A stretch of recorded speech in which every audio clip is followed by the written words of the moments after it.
اللہ آپ کو جزا دے. بات تو ویسے بھی سمٹنے کے قریب آ گئی. دوپہر کے وقت نا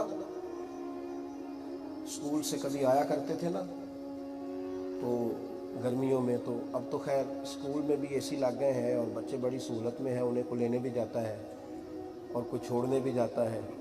تو پہلے تو صرف رستہ دکھایا جاتا تھا اسکول کا، لیکن جن لوگوں نے بڑے کارنامے اس دنیا میں سر انجام دیے وہی تھے جو پھٹی لکھا کرتے. وہ سلیٹ گاچی والے تھے سارے جو آگے بڑھے. اب تو ہمیں نہیں پتا کہ یہ ڈگریاں لے کے آئے ہیں یا جو پیسے جمع کرائے تھے ان کی رسیدیں واپس لے کے آئے ہیں. اب تو اللہ ماشاءاللہ کچھ عجیب صورت ہے. تو دوپہر کو لوٹا کرتے تھے کبھی کبھی گھر کے اندر، تو پوچھنا پڑتا تھا کہ سالن ہے؟ اب تو فریج میں سالن پڑے ہوتے ہیں نا، تو ہمارے بچے کہتے ہیں یہ والا پسند نہیں، تو یہ نہیں میں نے کھانا، میں نے باہر سے کھانا ہے.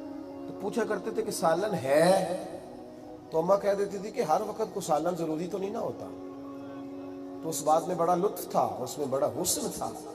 تو پھر اماں پوچھتی تھی کہ کیا کھانا ہے، میرا مطلب ہے. تو مجھے بڑی اچھی طرح یاد ہے کہ میرے ابا جی تو دوپہر کو صرف ایک پیاز لیتے تھے تو اس کے ساتھ روٹی کھا لیا کرتے. کہتے تھے چھوڑو اب کیا ایک آدمی کے لیے سالن بنانا، وہ پیاز لاؤ تو کھانا کھاتے ہیں.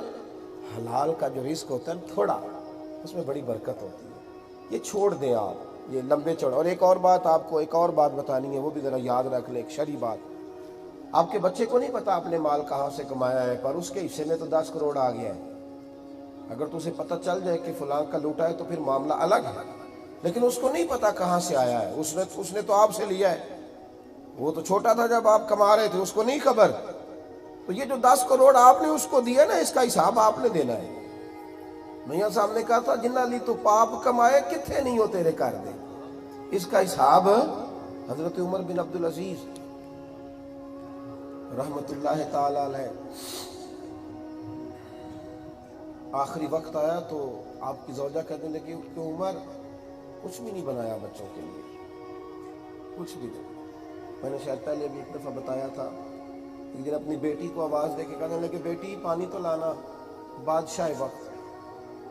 تو بیٹی نے کہا ابا آئی. پھر کہا بیٹے پانی تو لانا، ابا جی آئی. تیسری دفعہ کہا بیٹے پانی تو لانا. تو آپ کی زوجہ اہلیہ پانی لے کے پہنچ گئی. حضرت عمر بن عبدالعزیز ناراض ہو گئے. فرمایا 3 دفعہ بیٹی سے کہا، وہ جانتی ہے کہ میں سارے زمانے سے بڑھ کر اس سے پیار کرتا ہوں، تو پانی کا گلاس بھی نہیں لائی. اہلیہ کہنے لگی آپ نہ سنیں، آپ کو افسوس ہوگا، پانی پی لے. تو کہا نہیں بتلاؤ نا وجہ کیا ہے، کیوں نہیں لائی؟ وہ جب 3 دفعہ اس نے ہاں ہاں کہا تو کہا آپ کی پہلی آواز پر ہی وہ سمجھ گئی تھی، پھر اس نے مجھے بلایا تھا. تو کہا پھر بتاؤ نا پانی لائے کیوں نہیں؟ تو کہا آپ سنیں گے تو تکلیف ہوگی. فرمایا ہونے دو، بتاؤ کیوں نہیں آئی. تو عرض کی حضور اس کے پاس ایک ہی پاجامہ ہے، وہ پھٹ گیا ہے. وہ کمرے میں بیٹھ کے پاجامہ سی رہی ہے، آپ نیا لے کے نہیں دیتے. اگر آپ کے سامنے اسی حالت میں آتی تو اسے شرم آتی تھی، اس لیے وہ 3 دفعہ آواز دینے پر آئی نہیں. حضور بیٹی ہے نا، وہ شکوہ بھی نہیں کرتی کہ میرے ابا کو، یہ بادشاہ کی بیٹی ہے. حضرت عمر بن عبدالعزیز کی آنکھوں میں آنسو آئے. بیٹی کے دکھ کی وجہ سے نہیں، آنسو آئے. مصلی منگایا تو سجدے میں گر گئے. کہنے لگے عرش کے مالک بس میرے بچوں کو نا ضرورت کی روزی دے، تھوڑا دے، لیکن مہربانی کرنا انہیں قیامت کے دن حساب کے لیے روکنا نا. وہاں یہ لائنوں میں نہ لگے ہوں، وہاں میرے بچے، میرے نونہال لائنوں میں نہ کھڑے ہوں. لوگ میری اولاد کا تماشا نہ دیکھیں، لوگ میرے بچوں کا تماشا نہ دیکھیں. وہ دیکھو عمر بن عبدالعزیز کی اولاد رستوں میں کھڑی ہے اور حساب دے رہی ہے. لوگ قیامت میں میری اولاد کی رسوائیاں نہ دیکھیں. اللہ بس اس پہ میں راضی ہوں. آخری وقت آیا، درود شریف پڑھ لیں.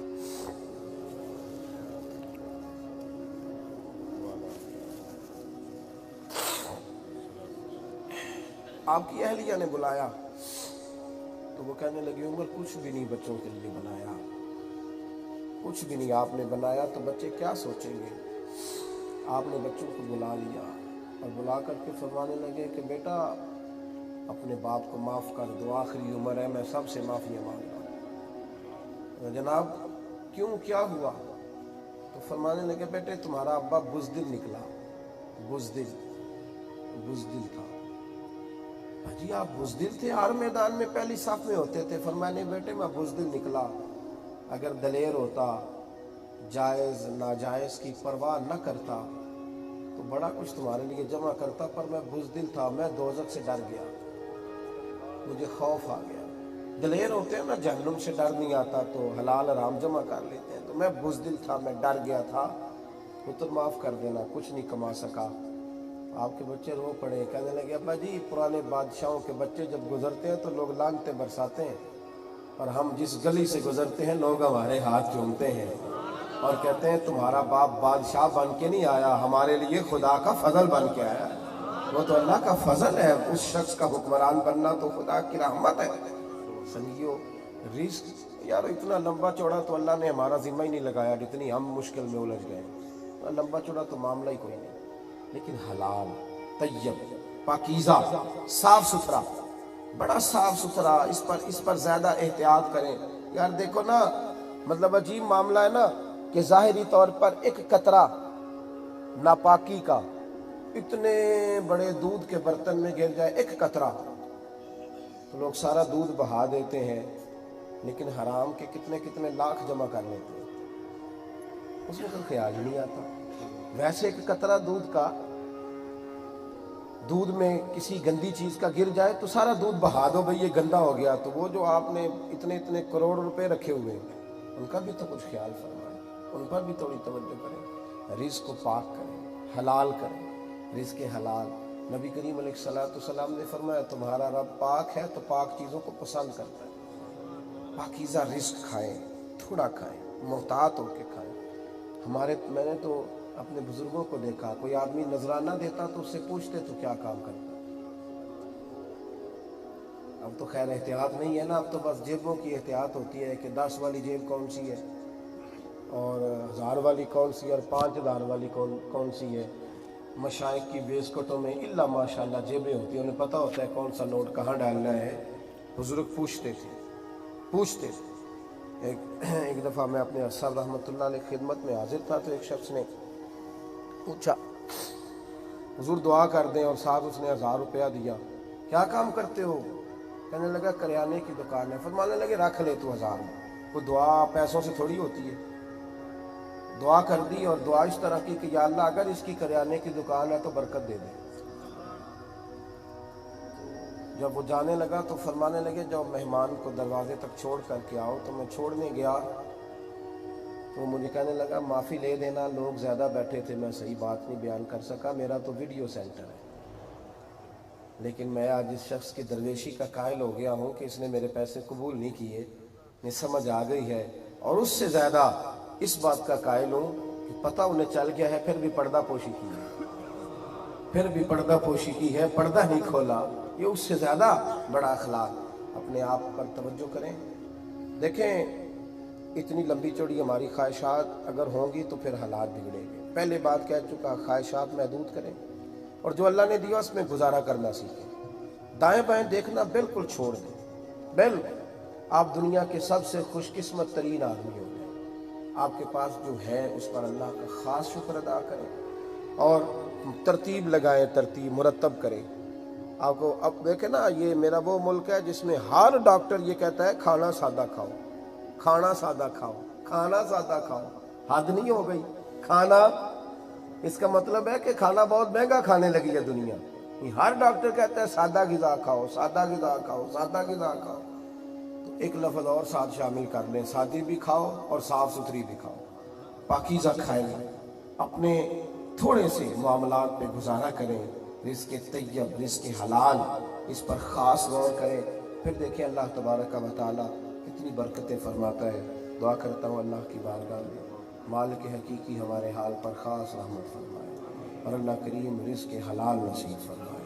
اللہم صلی علی سیدنا و مولانا محمد معدن الجود والکرم وآلہ وبارک وسلم۔ اللہ ہماری حاضری مقبول فرما، ہماری حاضری مقبول فرما، ہماری حاضری مقبول فرما، ہمارے گناہوں کو معاف فرما، ہماری غلطیوں سے درگزر فرما۔ اے اللہ نفع والا علم عطا فرما، اخلاص والا عمل نصیب فرما، جو ہم کہتے ہیں، جو ہم جانتے ہیں، اس پر ہمیں عمل کی بھی توفیق عطا فرما۔ اے مالک کریم، سجدوں کا ذوق عطا کر، عبادت کا شوق عطا فرما۔ اللہ حلال کی توفیق دے دے، حرام سے محفوظ فرما۔ اے اللہ دنیا اور آخرت کی ذلتوں سے ہمیں محفوظ فرما، ہمیں پردہ پوشی عطا فرما، ہمیں پردہ پوشی عطا فرما، وسعت کے بعد دقت سے بچا، اے اللہ تندرستی کے بعد بیماری سے بچا، عزت کے بعد ذلت سے بچا۔ اے مالک کریم اپنے محبوب کریم کے دروازے کی سچی گدائی اور سچی غلامی عطا فرما۔ اللہ جو بیمار ہیں انہیں شفا دے دے، مقروضوں کو قرضوں سے رہا کر دے، اے اللہ جو تنگ دست ہیں انہیں وسعت رزق عطا فرما۔ اے مالک کریم بیت اللہ شریف کی زیارت نصیب فرما، روضہ رسول صلی اللہ علیہ وسلم کی ادب والی حاضری نصیب فرما۔ ہمارے یہ دوست یہ خوبصورت اہتمام کرتے ہیں، انہیں بہترین صلہ عطا فرما، ان کے والدین کی کامل بخشش و مغفرت فرما۔ اے اللہ کریم اپنے محبوب کریم کا صدقہ ہمارے حال پر خاص رحمت فرما۔ اللہ کریم ایک بیٹی بے اولاد ہے، اسے دولت اولاد سے مالا مال فرما، اولاد والوں کی اولاد کو نیک فرما، عرش و فرش کے مالک زندگی تقوی کے نور والی عطا فرما، اور موت کلمہ اسلام پہ نصیب فرما۔ رب اغفر وارحم وانت خیر الراحمین، صلی اللہ تعالی علی حبیبہ سیدنا